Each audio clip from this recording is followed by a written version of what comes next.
Mzigo unaanza, kuna udogo mmoja anaitwa Colin. Sasa akiwa zake leo kitandani, kaika picha pembeni na mwanamke anavuta picha kama anafanya naye mapenzi. Hakujua hiki kitu kitakuja kumletea shida huko mbeleni. Baada kumaliza hiki kitu, tumbo likaanza kumsumbua kinoma yani. Aisee, dogo mpaka akachanganyikiwa. Sasa baadaye ni muda wa msosi, wazazi wake wanajaribu kumuuliza shida ni nini.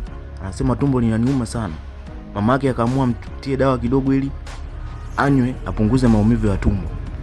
Akachukua zile dawa akawa amezimeza pale. Kidogo akakaa vizuri. Sasa kesho yake akiwa darasani anapiga pindi.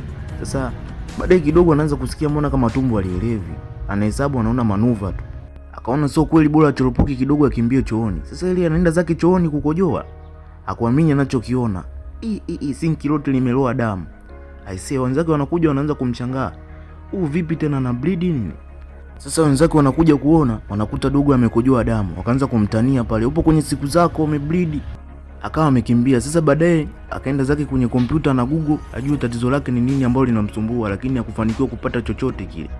Akawa tumbo bado linaendelea kumuuma sana.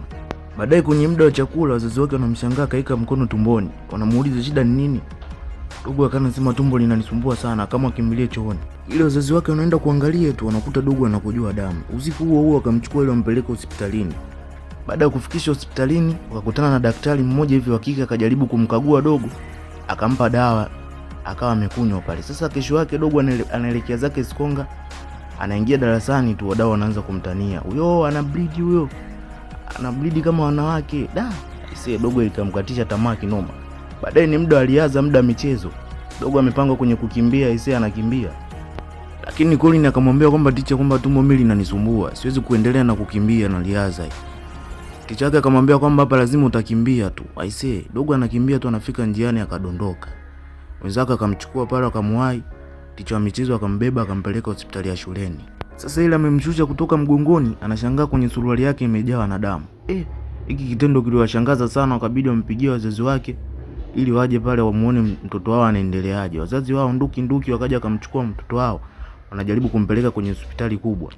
Sasa baada ya kufika huko hospitalini tunamuona daktari mmoja anaitwa Daktari Lee, alichukua sample ya Colin na kuweka kwenye kompyuta ili kujua shida yake ni nini. Baada ya muda kidogo wazazi wa Colin wanafika. Akauliza, nyinyi ndio wazazi wa Colin? Akasema ndio. Sasa wakamwambia kwamba mtoto wao tumbo linamsumbua sana, wanataka ajue shida yake ni nini. Daktari akamwambia kweli linamsumbua. Daktari akamwambia kwamba mtoto wenu ana matatizo, ila inabidi tuende kidogo pembeni tukazungumze. Sasa akawa amechukua wazazi wake, akawa amwambia kwamba mtoto wenu ana matatizo, lakini matatizo yake ni kwamba ana homoni mbili, yani ya kike na ya kiume. Daktari akamwambia kwamba hapo inabidi tuangalie kwamba huyu mwanenu inabidi kwenye homoni ambazo zitakuwa zimezidi ndio inabidi abadilishwe. Yani kwa mfano homoni nyingi zikiwa za kike itabidi abadilishwe jinsia hiyo ya kike. Wazazi wake walishangaa kweli yani ndio hivyo. Sasa mama anajaribu kumwambia kwamba vipi na kama ikiwa za kike ndio tabadilika kuwa ya kike? Anambia ndio hivyo. Sasa hiki kitu kiliwashangaza sana. Na daktari akamwambia kwamba sikilizeni, msifanye hicho kitu, maneno atapoteza maisha. Huku wakiwa zao wanarudi nyumbani wakiwa kwenye gari, hawajamwambia chochote mtoto wao. Hichi kitu alimficha Colin na kumwambia kwamba ana shida gani. Sasa upande wa pili kwa daktari wanafika wazazi wake na Colin ili wajue kwamba ni homoni gani ambazo zimezidi. Wanakuja kushangaa wanakuta homoni ambazo zimezidi ni homoni za kike. Walishangaa vibaya mno. Na sasa daktari akamwambia wazazi wake kwamba inabidi mtoto wao afanyiwe operation abadilishwe jinsia hiyo ya kike kwa sababu homoni nyingi zimekuwa ni za kike. Sasa huku shuleni madogo wanamtania mwenzao eti ana bleed sui nini, au kwenye siku zake kama mtoto wa kike. Sasa huku upande wa pili tunamuona daktari akiwa na msaidizi wake wanajiandaa kwa ajili ya kufanya upasuaji. Sasa wazazi wa Colin wanafika, wamemleta Colin ili afanyiwe upasuaji. Sio poa, wakaanza kujiandaa pale, makameramani kibao. Dogo anashangaa hiki nini? Haelewi chochote pale. Watu mbona mnapiga picha?